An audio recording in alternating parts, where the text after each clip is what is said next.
दोस्तों, अंग्रेजों की गुलामी के बाद हमें आजादी तो मिल गई थी, लेकिन ये आजादी तब तक अधूरी रही जब तक कि बाकी सारे राज्य भारत में शामिल नहीं हो गए, जिसमें आपने हैदराबाद और कश्मीर जैसी रियासतों का जिक्र सुना होगा।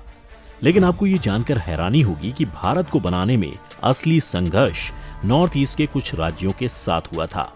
इसीलिए आज की इस वीडियो में हम आपको उसी नॉर्थ ईस्ट के एक राज्य नागालैंड की कहानी सुनाएंगे कि आखिर किन शर्तों के साथ नागालैंड भारत का हिस्सा बन पाया।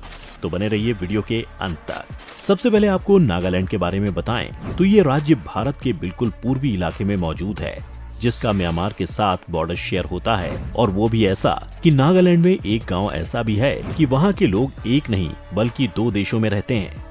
नागालैंड में 100 से ज्यादा जनजातियों के लोग रहते हैं, जिनकी संस्कृति और मान्यताएं अलग अलग हैं। नागालैंड में 15 से ज्यादा भाषाएं बोली जाती हैं। यहाँ इंग्लिश को ऑफिशियल भाषा माना जाता है। नागालैंड में 88% आबादी ईसाई धर्म की मानने वाली है। नागा किसी एक अकेली जनजाति का नाम नहीं, बल्कि यह जनजातियों के समूह का नाम है। अंग्रेजों ने इनके इलाके में एक छावनी बनाई थी। यही छावनी मौजूदा वक्त में नागालैंड की राजधानी है, जिसे कोहिमा कहा जाता है। नागा पहाड़ों पर रहते थे, जिन्हें नागा हिल्स कहा जाता था। ये पहाड़ तमाम संसाधनों से भरे पड़े थे, जिन पर अंग्रेजों की नजरें गड़ी थी। आधिकारिक तौर पर साल 1881 में नागा हिल्स ब्रिटिश भारत का हिस्सा बन गया, लेकिन ऐसा कहा जाता है कि नागा जनजाति के लोग ब्रिटिश भारत का हिस्सा अपनी मर्जी से नहीं बने थे। इनके साथ तब भी जबरदस्ती की गई थी।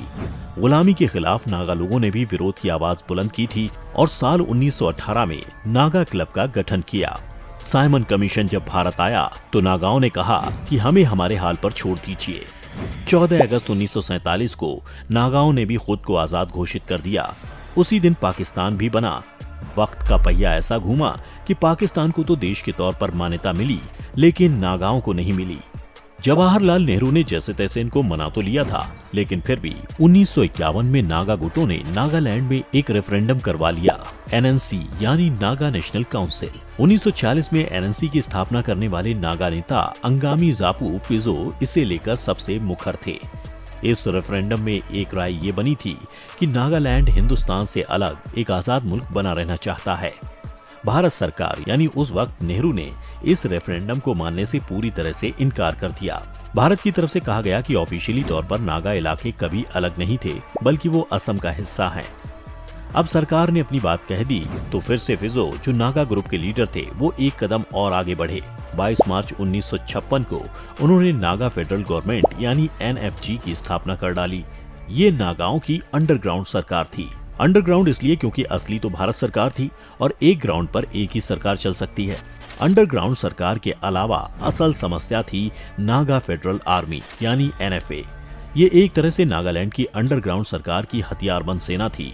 जब हथियार की बात आई तो भारतीय सेना मैदान में उतरी और 1956 में नागालैंड में कार्रवाई शुरू कर दी गई।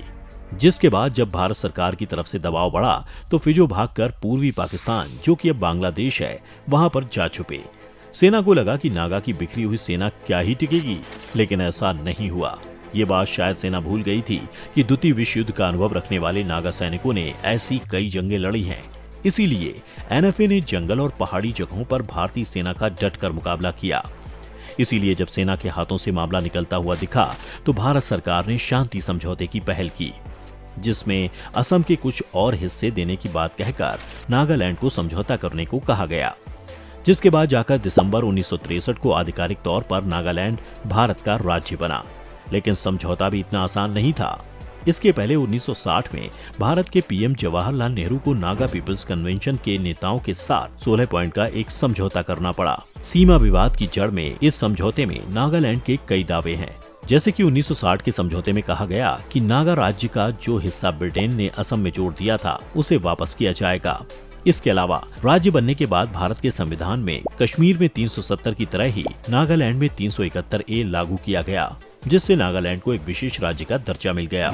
लेकिन अभी असम के साथ सीमा विवाद को भी खत्म करना था। इस काम के लिए 1971 में एक कमीशन का गठन किया गया, लेकिन इस कमीशन की सिफारिशों को नागालैंड ने स्वीकार नहीं किया। नतीजा ये हुआ कि 66 हेक्टेयर की जमीन अब भी विवादित बनी हुई है। असम और नागालैंड 434 किलोमीटर का बॉर्डर शेयर करते हैं। इन्हें सहूलियत के लिए 6 एडमिनिस्ट्रेटिव हिस्सों में बांटा गया है, जो कि sector A, B, C, D, E और एफ के नाम से जाने जाते हैं। ये सभी जिन जिलों में पड़ते हैं वो असम में हैं। नागाओं की मांग है कि उन्हें ए, बी, सी और डी सेक्टर की 12,883 स्क्वायर किलोमीटर की जमीन सौंप दी जाए। उनका कहना है कि ये जमीन ऐतिहासिक रूप से उनकी जनजाति की है और 16 पॉइंट के समझौते में इसे सौंपने का वादा किया गया है। लेकिन इस बात पर असम पूरी तरह से साफ और सख्त है। असम कहता है कि ये 6 इलाके 100 साल से असम में हैं। पिछले 100 साल से असम ही इन्हें चला रहा है। इसके अलावा उसे केंद्र सरकार की तरफ से इन पर हक छोड़ने को लेकर कभी कुछ कहा भी नहीं गया। ऐसे में वो ऐसा क्यों करे? इतना ही नहीं, असम ये आरोप भी लगाता है कि नागाओं ने बॉर्डर से लगे जिलों में 660 स्क्वायर किलोमीटर जमीन पर कब्जा कर रखा है। इसमें से 420 स्क्वायर किलोमीटर की जमीन तो सिर्फ एक जिले में ही है। इस तरह से दोनों राज्य एक दूसरे की जमीनों पर दावा करते रहते हैं। मामले को सुलझाने के लिए बाद में 1985 में शास्त्री कमीशन का गठन कर दिया गया। कमीशन ने असम नागालैंड सीमा को मार्क करने के लिए कई सिफारिशें की। इसमें दोनों राज्यों के दावों का ध्यान भी रखा गया, लेकिन इसमें असम सरकार ने पेंच फंसा दिया। वो बॉर्डर समस्या को खत्म करने के लिए कोर्ट में जाने की बात कहने लगा और हुआ भी वही। 1988 में असम सरकार ने बॉर्डर को तय करने के लिए सुप्रीम कोर्ट की शरण ली, जिसके बाद सितंबर 2006 में कोर्ट ने सुप्रीम कोर्ट के रिटायर्ड जज की अध्यक्षता में 3 सदस्यों की लोकल कमीशन गठित कर दी।